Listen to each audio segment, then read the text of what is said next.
threshold for being in this category? They talk about it. No, they specifically talk about it.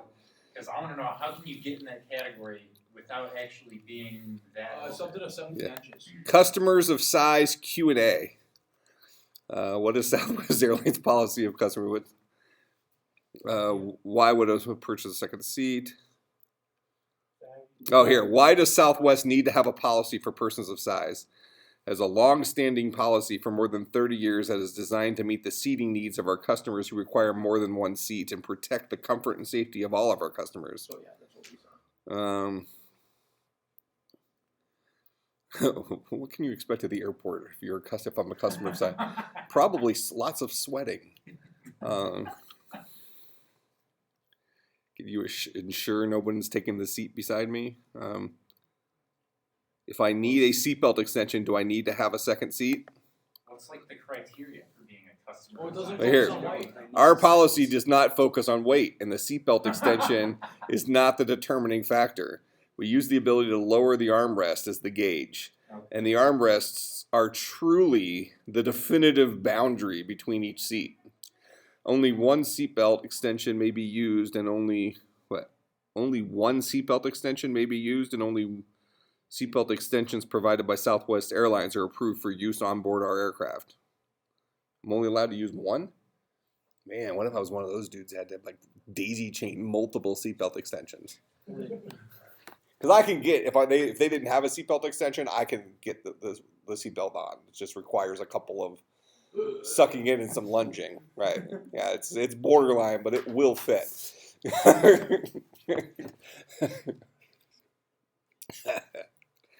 How do I know if I need a second seat?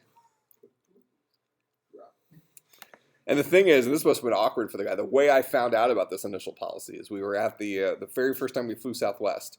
We were at the airport, and a Southwest guy came up to me. Like when I was waiting in line to get like check my bags and stuff like that, and he just said, "Let's get this big fella an extra seat." And I'm thinking, I originally thought he was going to make me pay for an extra seat. I'm like, well, no, I will fit, blah, blah, blah. He says, no, it doesn't cost you anything. And you're like, yes. You're fat. We love you.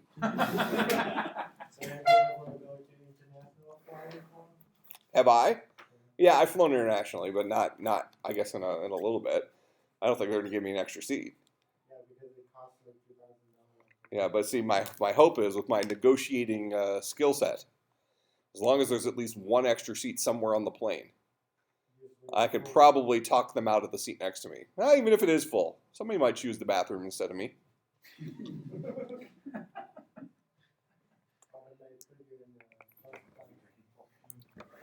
Yeah, stick me up in first class. Like, sorry, sir, you're a burden on the folks around you. Yes, I am. You got free drinks up there?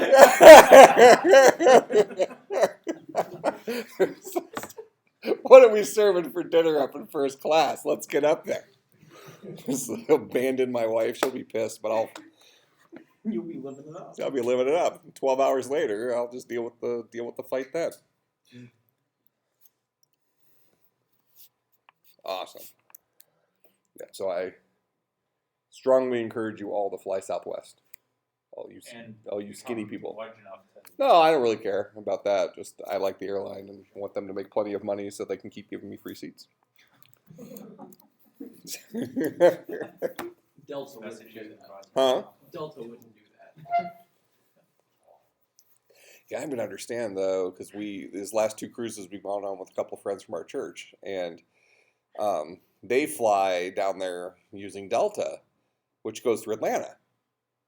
Like, why would anybody do that? I mean, they have some miles that they're using, but you figure you'll fly someplace where you can just use the miles.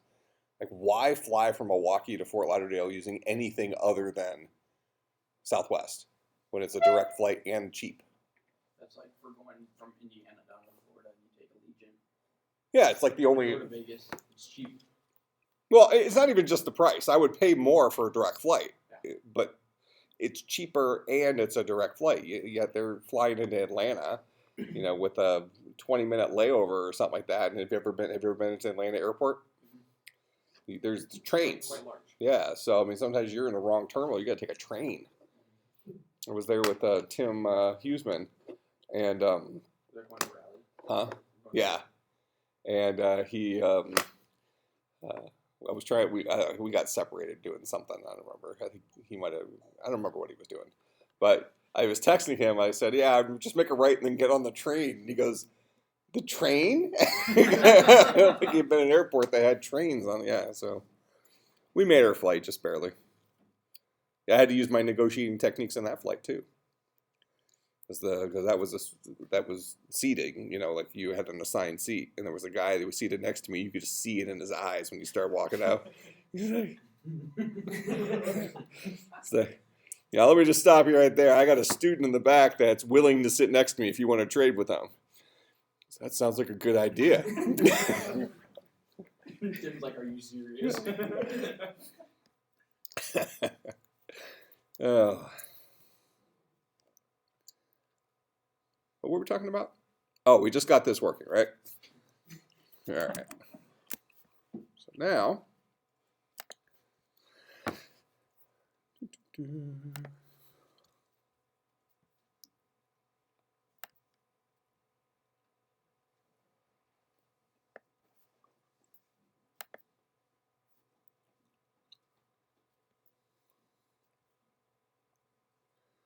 Okay, so everything's showing up now. Just looks kind of crappy, right?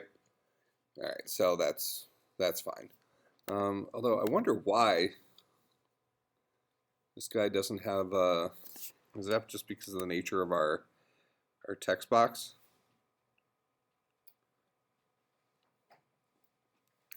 And why is it so spread apart like that?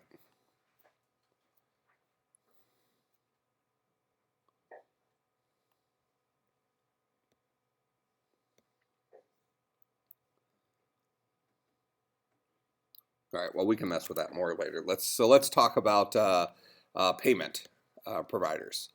So what did we find out when we looked at? So a couple ones I suggested you look at were what, Stripe. So let's open those things up. And PayPal.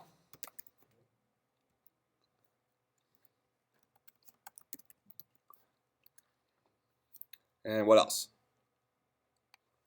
Anybody find anything else they thought would be a good fit? VPay. VPay? Like that? WEPA.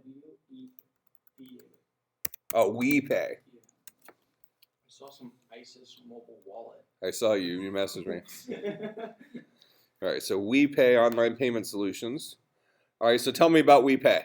I haven't. Yeah, it has similar features compared with the PayPal and Stripe, but it doesn't read out to any other website. It looks like we are in the same website while we are doing the transaction. Okay. When you use the PayPal, it will go direct to the PayPal site. Right? Okay. So. That's the difference I found. Okay. So here, why WePay? Let's see what they say. But you're basically saying that's what's nice about it. I'm a little distracted by some of the words that are on this page.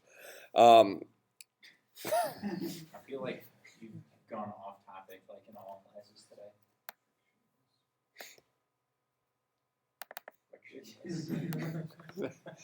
I don't know. Just made me uncomfortable.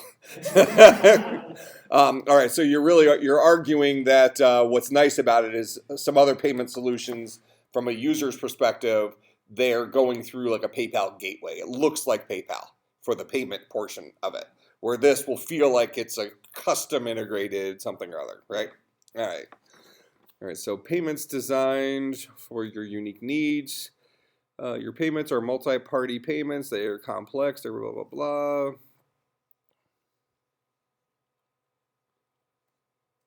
Lose a single cent to fraud. You don't compromise on UX, neither do we. So that's kind of what you're saying is the user experience part of it.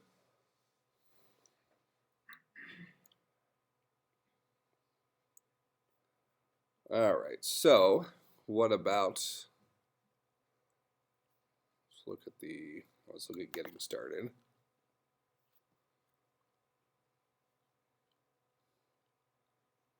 Oh, they have to talk to us in person? That might be out. Payments for platforms. Do they have like a specific API? Looking for API documentation.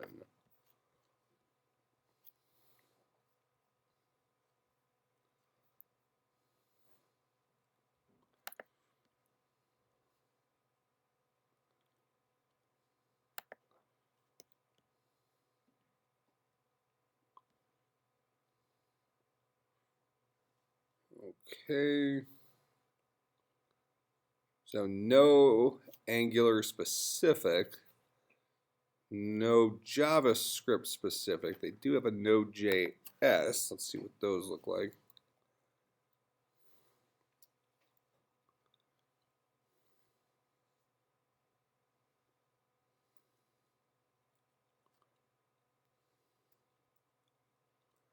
Okay, it's an NPM thing.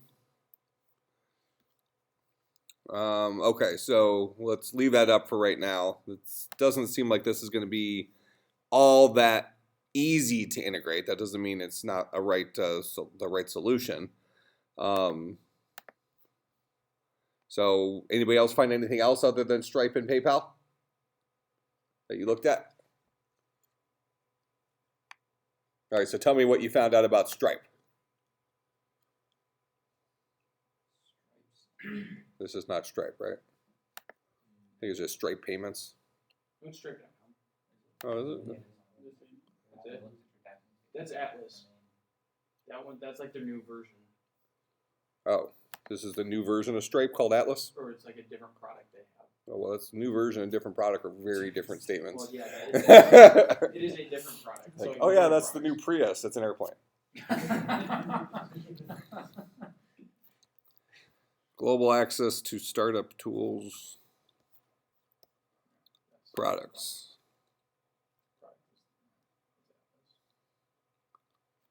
So check out. Oh yeah, that's something that I read about.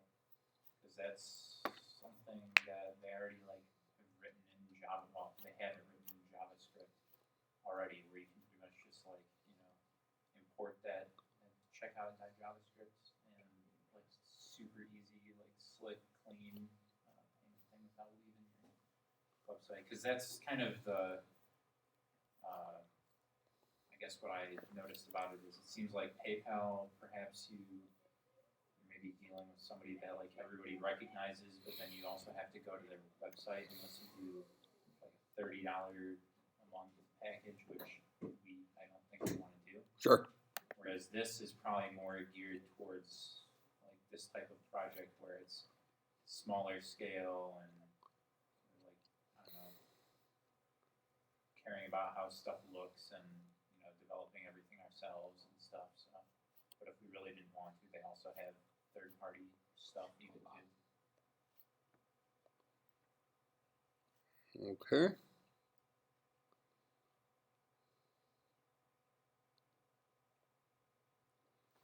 All right, so it uses kind of a.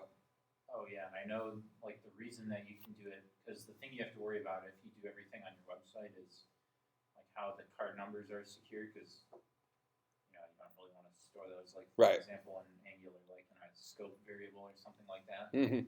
So they throw it, I forget exactly what it was, but they basically put it in a token right away. So Okay. So this is something called Stripe Checkout.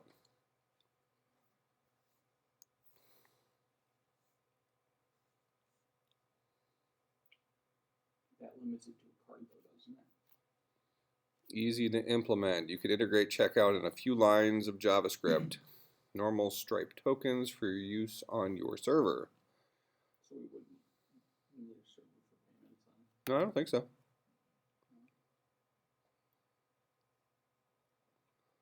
At least not necessarily. All right, so that's checkout. What other products do they have? They have subscriptions. They have Relay, Connect. So what is Atlas? Let's find out what Atlas is.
Okay, so there's native libraries for iOS. The Stripe checkout is a JavaScript thing that we can use. So let's think about the nature of our payments. So when we make a payment, well, payments need to go a couple different directions, right? So if I'm a user in our app and I say I want to have the snow plowed or something, I'm making an agreement to a fee, right? So how should our application do those charges? Because it's a three-way street. You have the business owner, you have the person who's purchasing the service, and you have the service provider. Business owner is probably going to take a cut, whatever that cut is. So if I pay $25 to have the snow removed, that $25 is going to the business owner. The business owner then needs to be able to send the service provider, say, $20 at the end of once the service is complete. So there needs to be the ability to receive payments and also pay out. So those are two separate things. Let's see, do we have?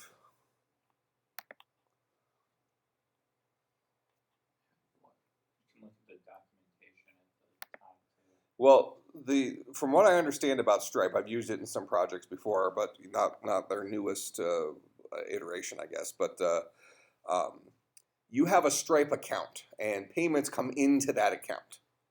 So the question is how do I get money to the service providers?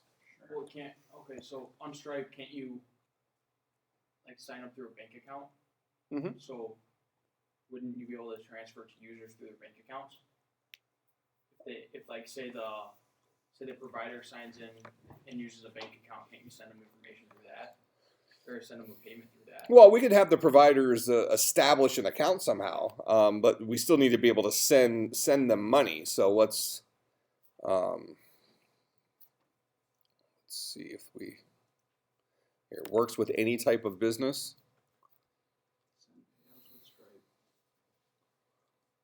Where do you see that? I googled it, but you can now use Stripe to programmatically send bank transfers to anyone in the U.S. with a bank account. Okay, so that's a bank account. Which would make more sense because that's the only way you can transfer the money. You can't send. Could you send it to? Well, you can send PayPal to. Yeah. So do we have a service provider? Do we deposit directly into a bank account, or do we use something like? Do we want to support kind of what feels like the old school way of doing things with bank accounts, or do we leverage modern things like every service provider has to have a PayPal account in order to receive payments, or does Stripe have the ability for us to allow them to have a Stripe account? Let's see, so it's checkout, subscriptions, here, what's Relay? Let customers buy your products directly within other mobile apps, okay. Let's connect. Everything needed to get users paid. Multi-party payments, all the tools you need to run a marketplace. Stripe helps identity verification, tax reporting, blah, blah, blah.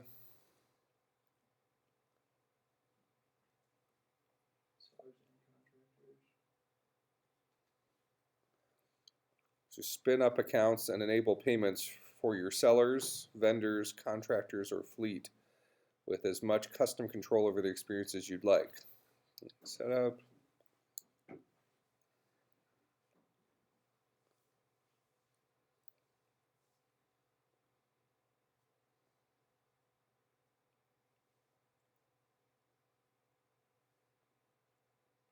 Sellers can connect to your platform via OAuth, or you can collect their bank account details securely with Stripe.js. Sensitive data never hits your servers. Okay. Well, how does Uber do it? Well, I'm guessing something like this. I mean, they say Lyft is using, is using this. So would it just transfer it directly into your account then? I mean, I bet that's the best way to do it because who wants to go on to PayPal and see that, well, now I have to transfer it into my bank account, which takes another 3 to 7 days when you could have it automatically put in. Stripe competitors.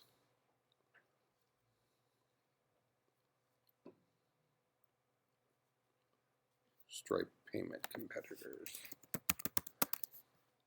I mean, on the surface, that seems fairly ideal. And I've worked with Stripe with some apps in the past, or at least my companies have. And I know a lot of people use it.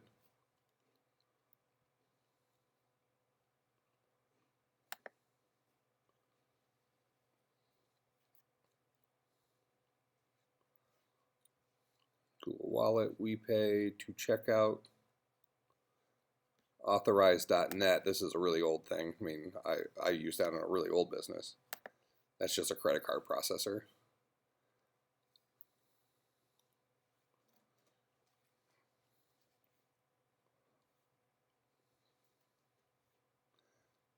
Braintree, I think, is going to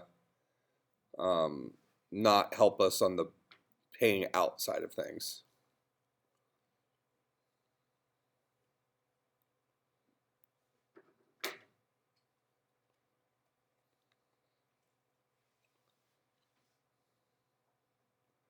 It sounds like Stripe is probably what we want. Is that the conclusion most of you came to? All right. I mean, it seems like no matter where you go, you're probably gonna have to have like some accounts. I mean, unless you want to manage bank accounts and stuff, which I feel like we probably don't want to do. You'll have to have an account with some other party. In this case, it would be Stripe or PayPal. And Does Stripe require an account for the user? Or can they just enter their email? I don't know. well, I think when they like, so if I want to pay Nick, like I can just put in my credit card. If it's set up to give him money, I can just put in my credit card and email and stuff, and I think it'll pay him. Yeah. But And it'll for him send you to a get the money, I think he will have to have an account. Yes. That's how it works. Which I mean, then the administrator will have an account. But then we could just send it. Well, Anyone who makes money with Yeah. it, so the administrator and then the service providers will need the accounts with that. Yeah. But I guess the thing would be, they would need an account for any payment like support thing anyway. And this one, and I mean even the one that we mentioned before, these outside of PayPal don't necessarily redirect to the web page, like to their web page, which is nice. You can build it into your own solution, make sure it's fully integrated. All right.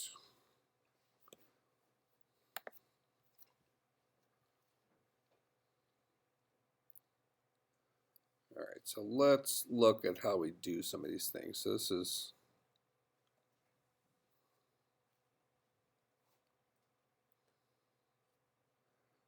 was checkout. So, well, let's think about this for when somebody pays for a service. Are they doing it a one-off thing?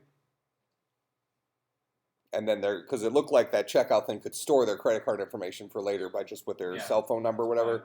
So we want to do this as a one-off payout. I want my snow removed.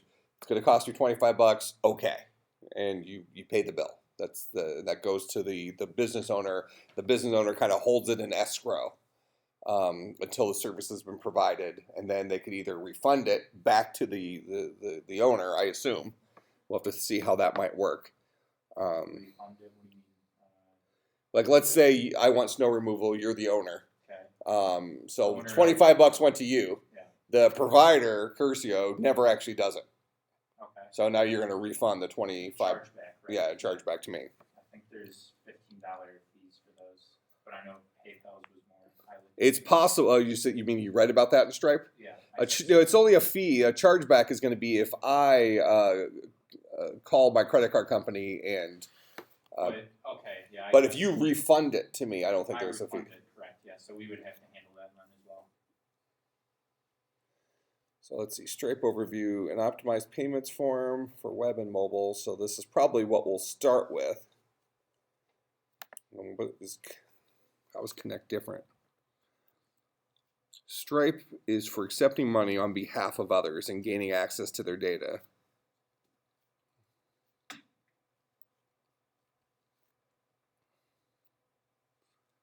Need to easily accept payments and pay out your service providers like Lyft with its drivers or Handy with its workers.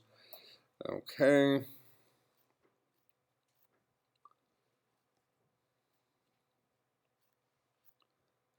Okay, so it sounds like we want connect. Yeah, it even says that you can make the accounts for them, so they don't even have to do that, which that would be even nicer as well. So it looks like we're doing everything. Okay.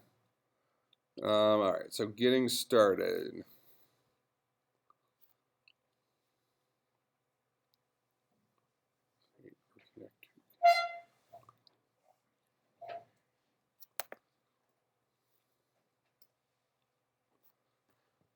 All right.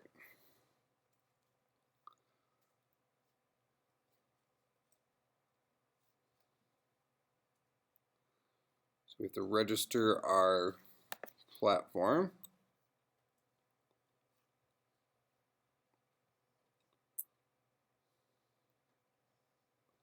Do we have to mention what our technology is yet?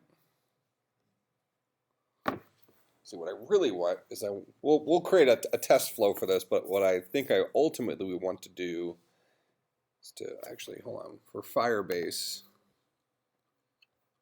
Firebase is under my account as well, so I guess it doesn't make a difference. I was going to say I wanted to have Dominic set all the accounts up, but let's just keep rolling with it, I guess, then. Okay, so where are we at here? Let's get rid of that. Get rid of that. Okay, so we're going to call this guy, this is Snowman.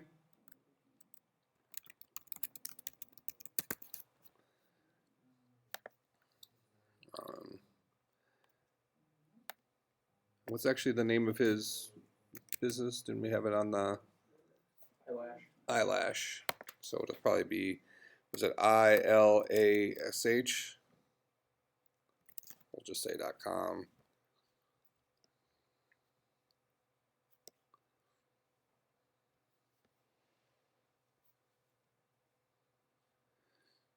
Okay.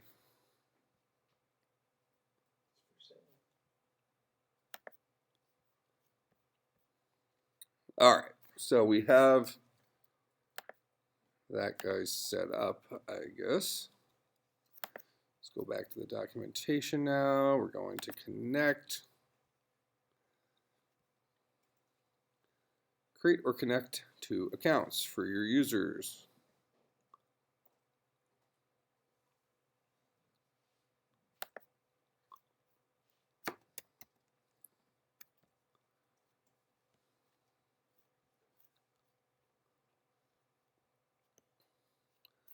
All right, so let Stripe handle all of the onboarding or choosing to customize your user experience wherever you'd like. Through Connect, your platform can interact with both standalone and managed Stripe accounts. Each provides different levels of customizability for your platform's user experience. If you'd like to get started as quickly as possible, you should let your users create standalone accounts via the Connect OAuth flow. Stripe will take care of the entire onboarding experience. It sounds like something we probably want to do. Let's look at that.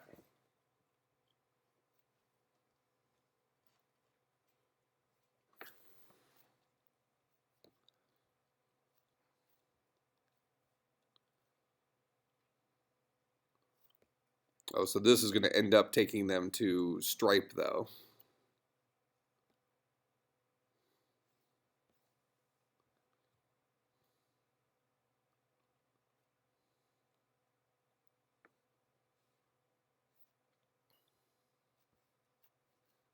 All right, let's look at, so this guy's called Connect, right?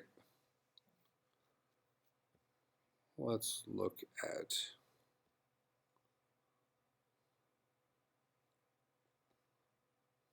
API libraries.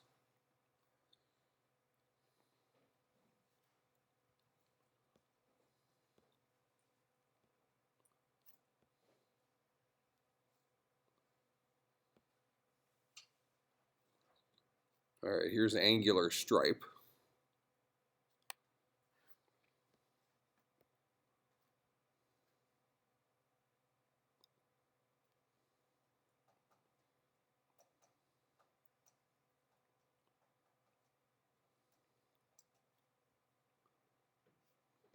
But they have a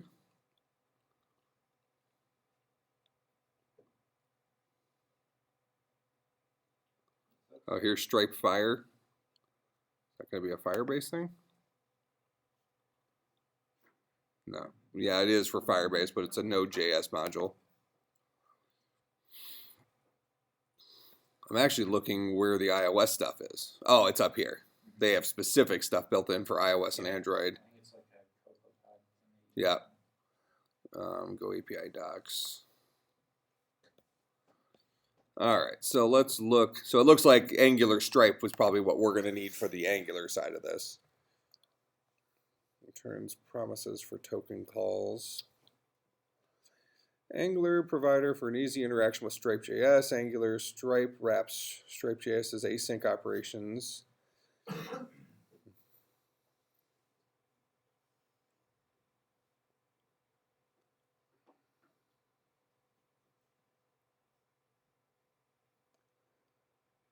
Is window.stripe when it loads.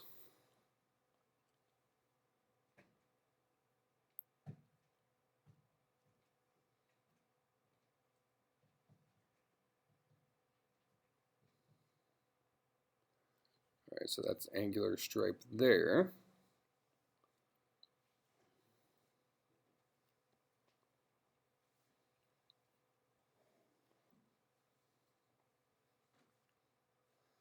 All right, so this is charging a card.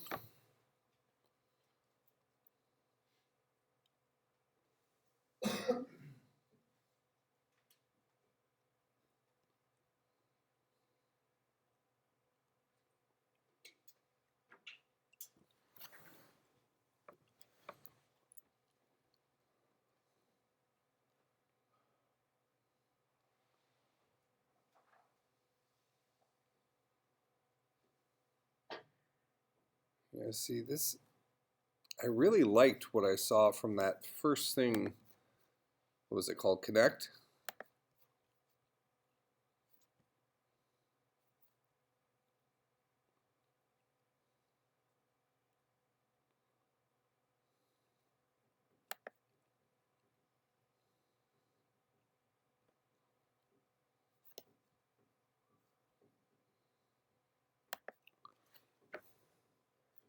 Yeah, just check out.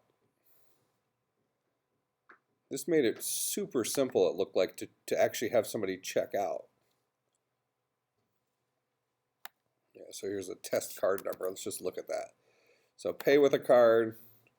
This pops up. We give it an email address. Give it a card number.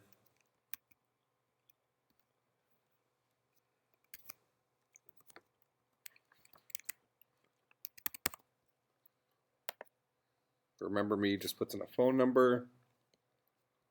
So I'll leave that off right now. Paid $20. I think that's kind of what we want. I mean, That's yeah. that accepts a payment, and that will get money into the business, and then it seems like we can then figure out the right way to pay out. We use the Connect for the rest of it, though? Yeah. It doesn't seem like we should pass that up for processing a customer's That's payment. like pretty much exactly what you would want. Yeah, exactly. Yeah. And it's already like built for you. We could have our custom logo and text, one click. Okay, so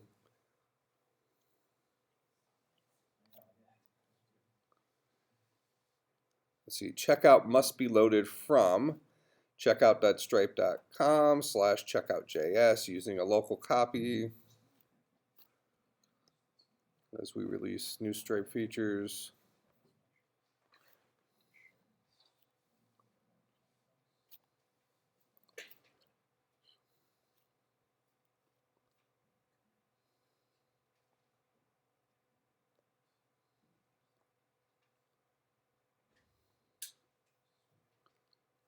All right, so let's see what this looks like.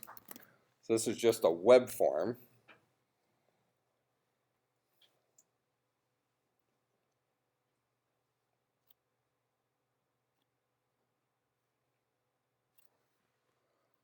And we'll need a data key.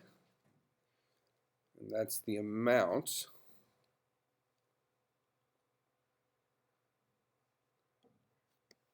Okay. So let's go into our index.html.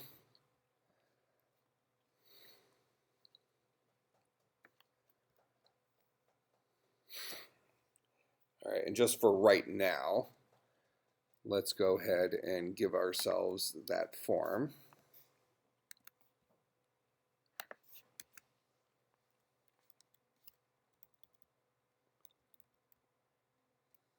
Just see it work.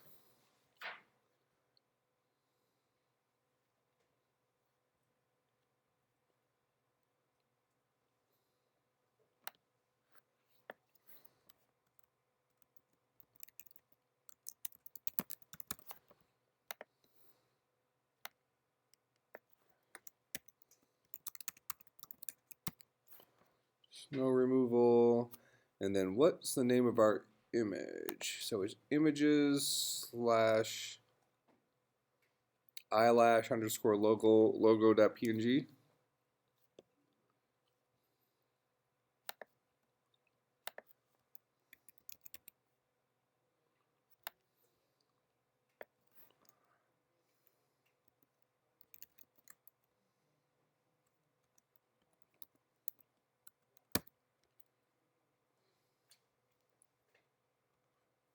Just leave it at that for right now. I assume we're going to need a data key from our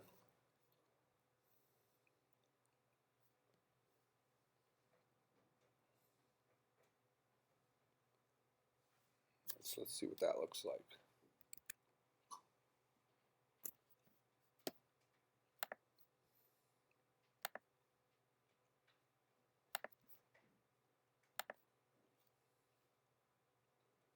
All right, so just a pay with card, a row.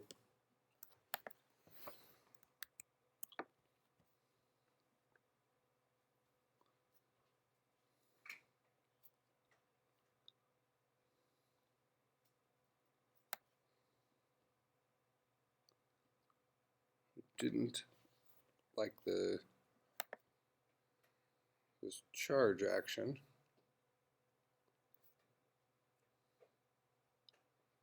So it's trying to go to the slash charge page, but really it should just be bringing up this checkout. All right, so let's forget about this for the moment.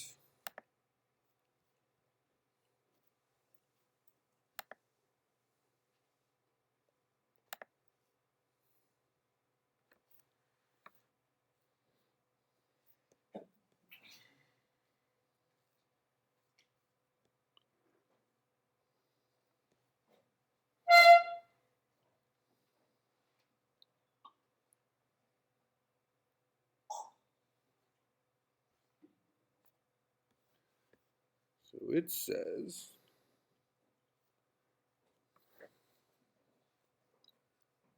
so that renders the blue checkout button. When a user clicks the button and completes payment, we will submit your form with a Stripe token. So that will actually submit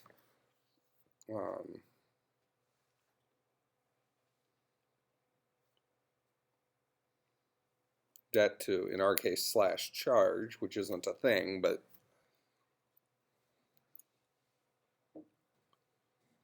all right, so for us, that's just going to be a function name.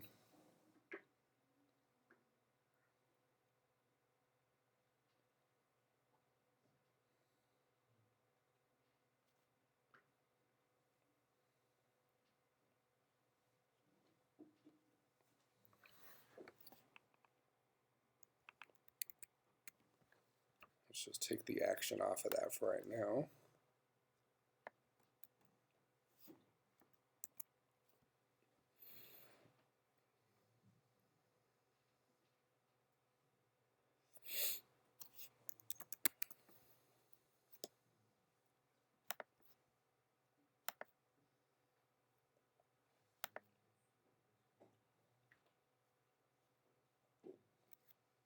I guess I kind of expected it to like pop up a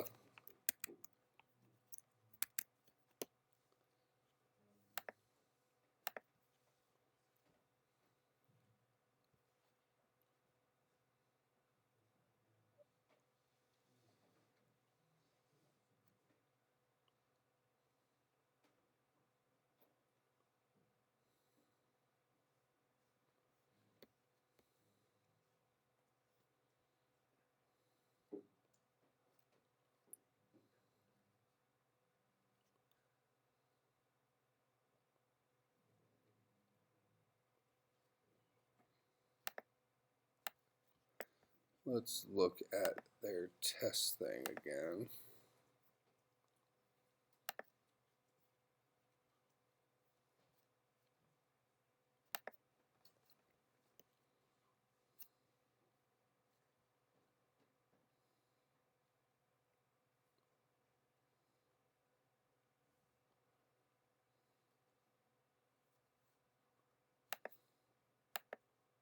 Oh, it was up here. All right, so when I click on this, that pops this open. Let's look at what this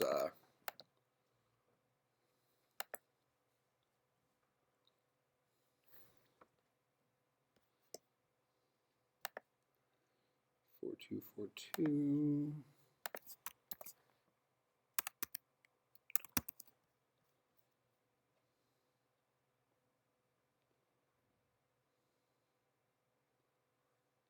Yeah, see, they didn't actually put it inside of a form. They just have this script.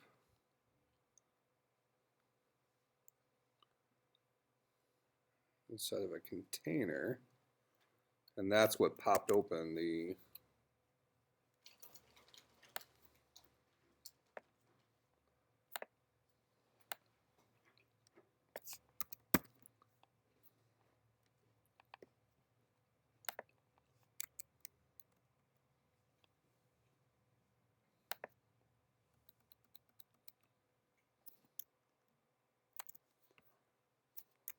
and that should render the button.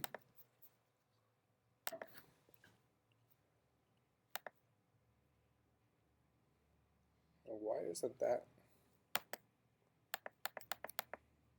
popping up? Why is the service name way down below it? That's from something, that's from the other thing. Yeah, it's not supposed to look good yet. All right, so when we click that button, things popped up. Let's just steal this.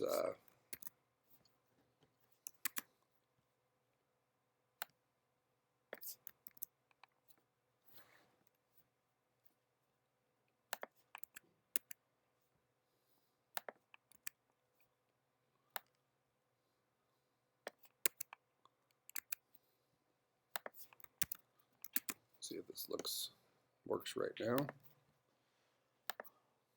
All right, so it's just complaining about something now.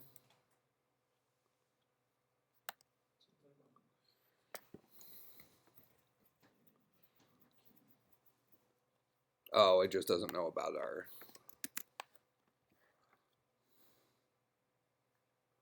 this guy. And I think the key was an issue too. Okay, well that's actually be fine if it is, because then we can go look up our own key. Images / eyelash_logo.png.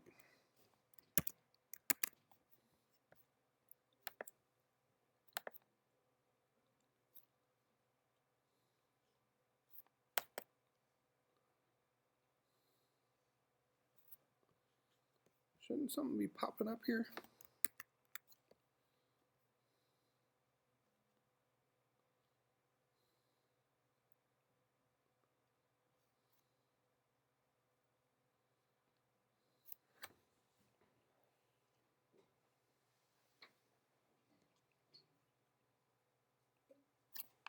I think I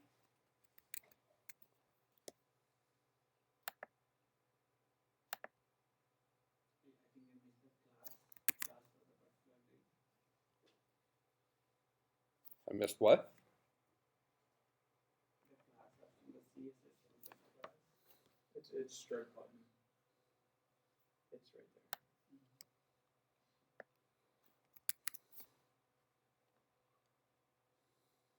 Yeah, I mean it's rendering the button, so this, I think this is showing up.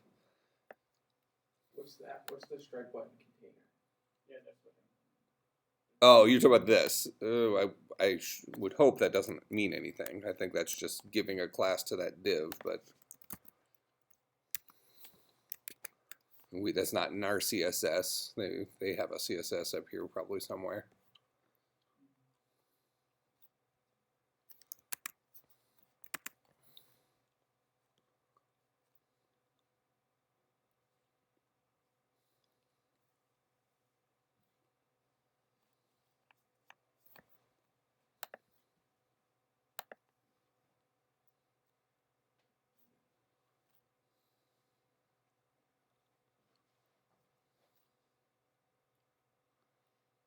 Okay. Click on that, I think it gives you a more detailed. Click on that, to check the air link. Oh, this guy?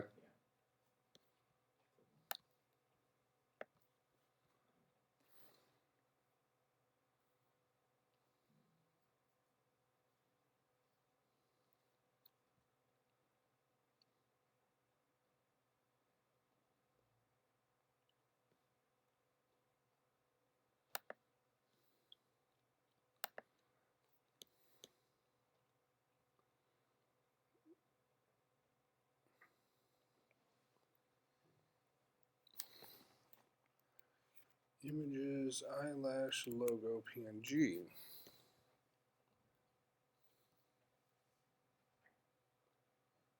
Images, so is it a capital I in images? Okay. I don't think it is.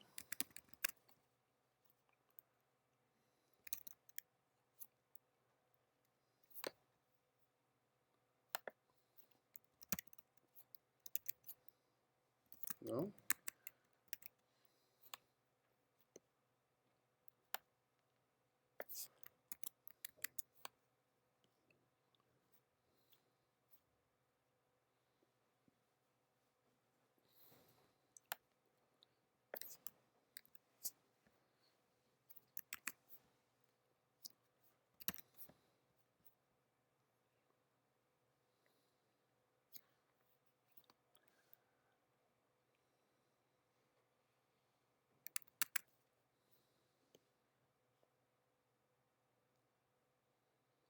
Yeah, it should be fine.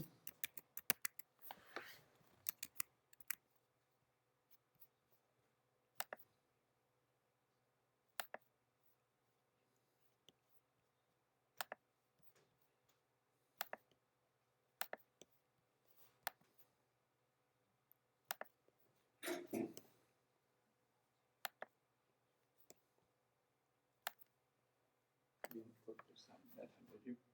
I didn't click it yet, but I didn't click it the first time. Like it's supposed to be doing something.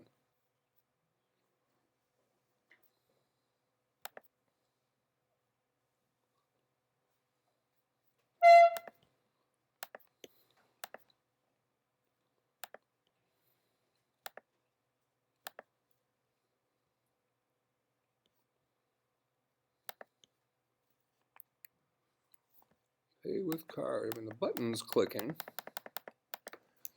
You, I don't know, it should be the script, right? Yeah, but I mean that there's nothing to present that. It should be in the script. Because you're uploading that script. What do you mean I'm uploading that script? If you go to your code. I mean, this is their script. Yes. So that's what should be doing all of it, right? Well, right, but I mean, I don't know that it's getting sent there. I mean, this class stripe button, I have to assume, I mean, if I take that out, then we probably won't have the blue button thing anymore. So I think that's where that came from. Yeah, no longer have the blue button.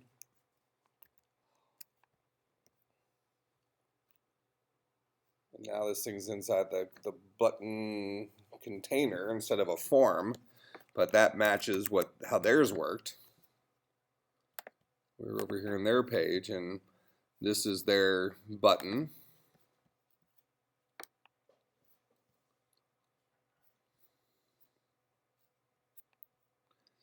So here's the div. There's the script. That's where it's going. That's the image. That's the close of the div.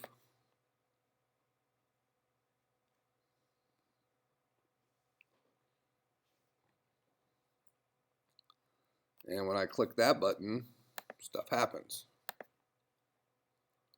That's what we want to have happen.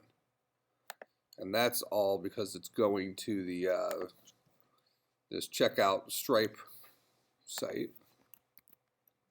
Oh, that's not what I wanted.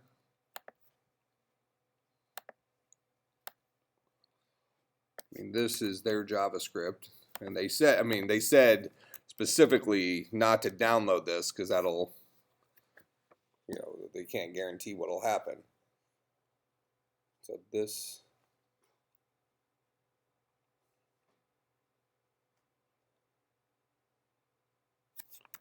Is it because we are not running off a secure server? So I think we're on a secure server here with, yeah, that's HTTPS. Maybe that won't work because we're not coming from a secure server. Who knows if this is legit?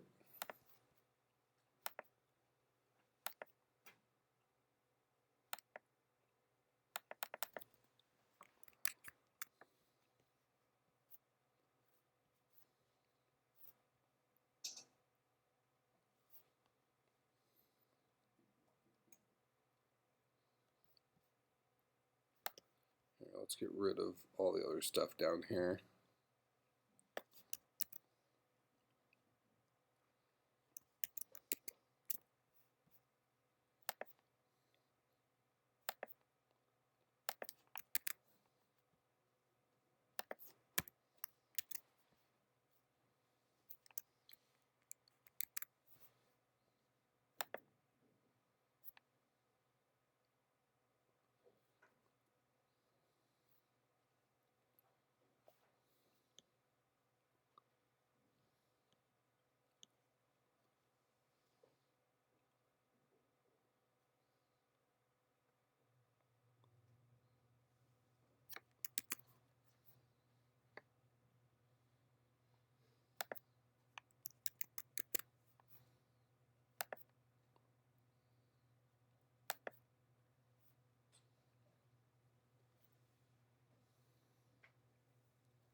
Oh, I see how it's trying to call it. The error is it's trying to give it the image URL. But since we're not on the internet, it can't find that image. So here, let's go back to this.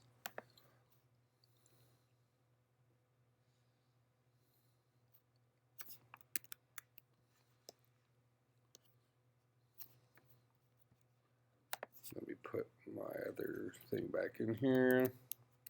Just put any image. I need to put just an image from the internet on there. Logo.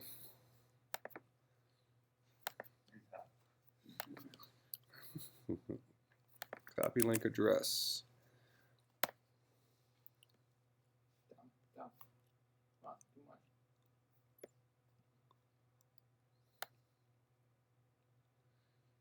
Yeah, because we're giving it that image. Oh, so actually with that in mind, we should be able to just use their offset.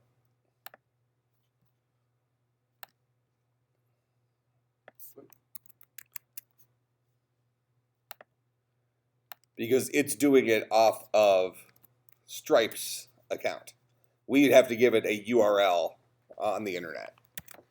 I think this should fix that problem at least.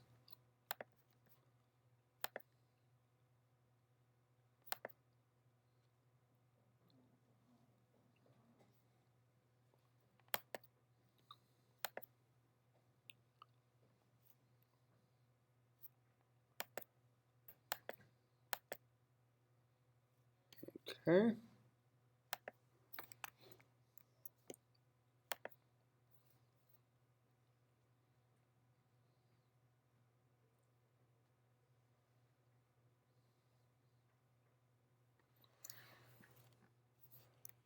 So now it's identical to theirs.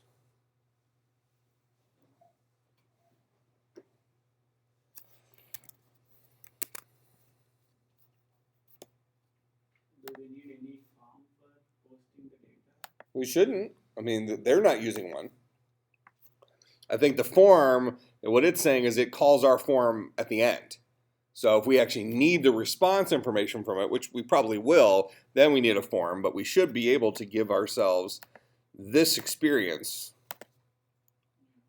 That's what we're going for, is this guy.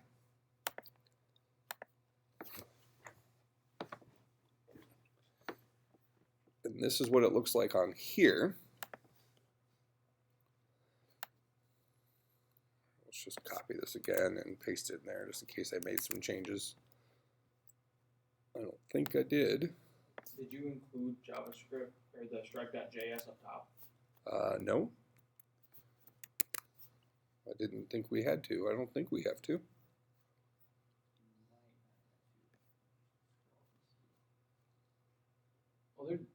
Oh, you're doing it through the HTML. You don't have anything on the Java or in the JavaScript side. What do you mean? There we can see some unrelated stuff. On the JavaScript side, at least going through the documentation of Stripe.js. Well, I'm not. The thing is that we're completely using their checkout. Yeah, checkout is something. So this is them. they built. This is what they built. This stripe.com/checkout.js. So we're literally passing the buck. And what they have set up is they have this form that handles the payments for you. And what you can do is you can give it its own name, its own description, and you can even give it your logo. Go back to their website, the page that you're taking it from, Mm-hmm. and scroll down.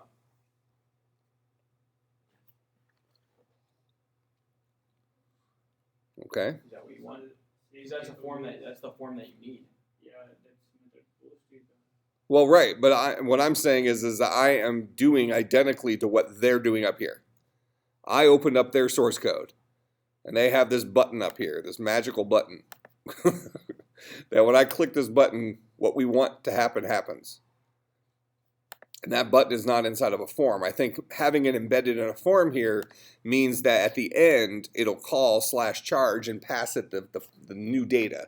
Probably something we'll want in the end to actually see that the payment was processed, and we can then check it in our database and say everything was cool. But for right now, it's not something that, I don't think it's something that needs to be there in order for this to give us this pop-up. Because their code for that pop-up is right here, what I've highlighted. Here's the button.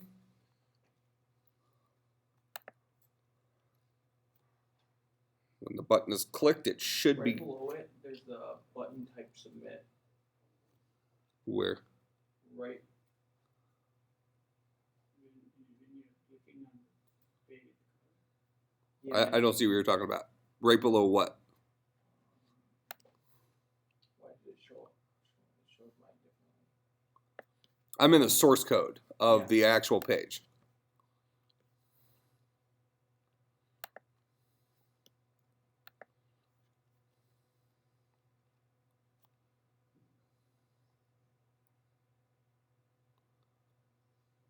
Inside the div.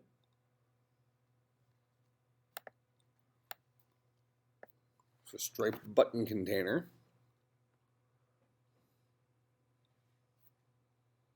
I've got it working. Okay, what was the difference? I mean, I'm not on that page where you're trying to grab that HTML. I'm like on their actual tutorial for integrating it, like setting it up. Okay, well you said you got it working, so what do I need to change in mine? So I made says to use a form, says actions, nothing, method post. Okay, so that's I just that's- show you the URL of the thing I'm on if you want. that's back to this guy, Kind of. but with no form, or with no action for the form. Yeah.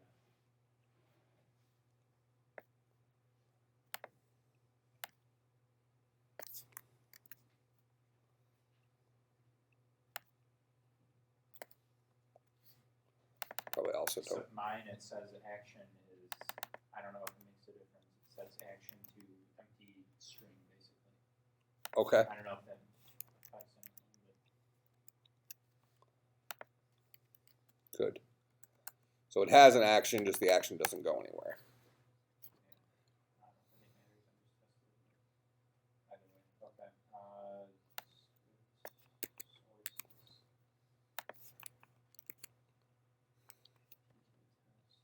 Sources. We got data. No, that div has to be there, doesn't it?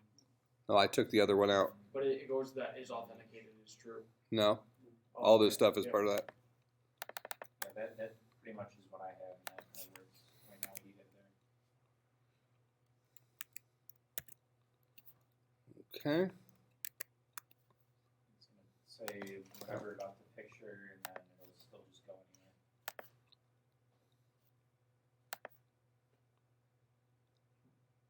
don't know why it doesn't look curious.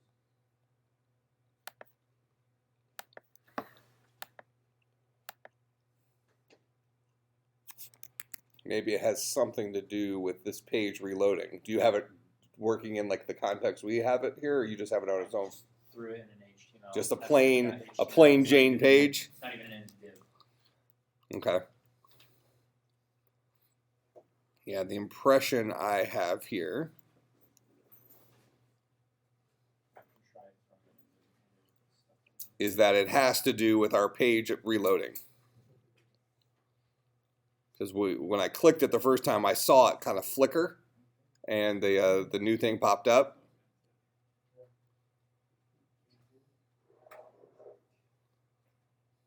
But isn't that just a pop-up? Well, I guess what I'm saying is I think this form. Actually, you know what? This should fix it. If I do that.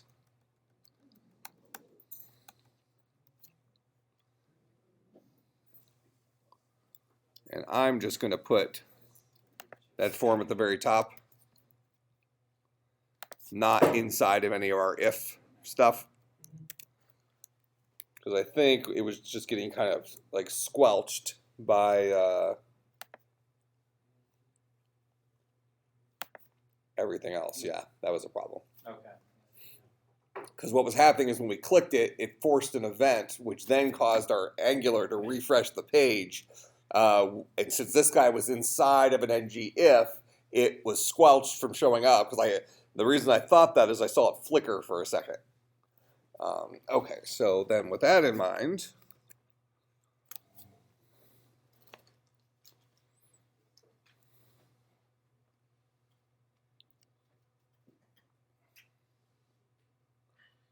let's go this route.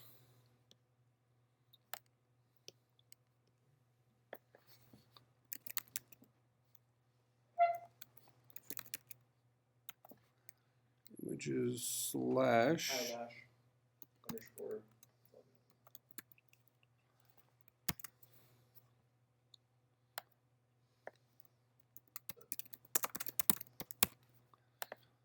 Check out.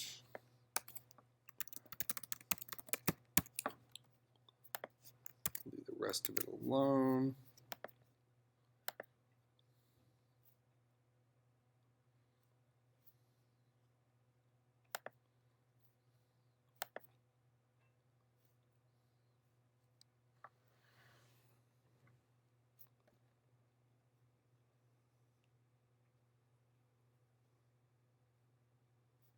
Yeah, it doesn't like giving it that. Try putting / in front of images. I think I tried that earlier, but we also tried a lot of other stuff earlier.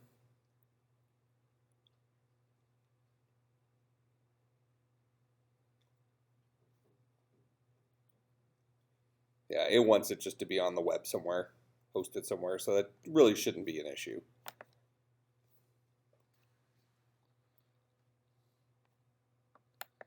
Did you put it like local host? But the rest of this looks like it should probably work okay. So I don't think we need to worry about the logo at this point.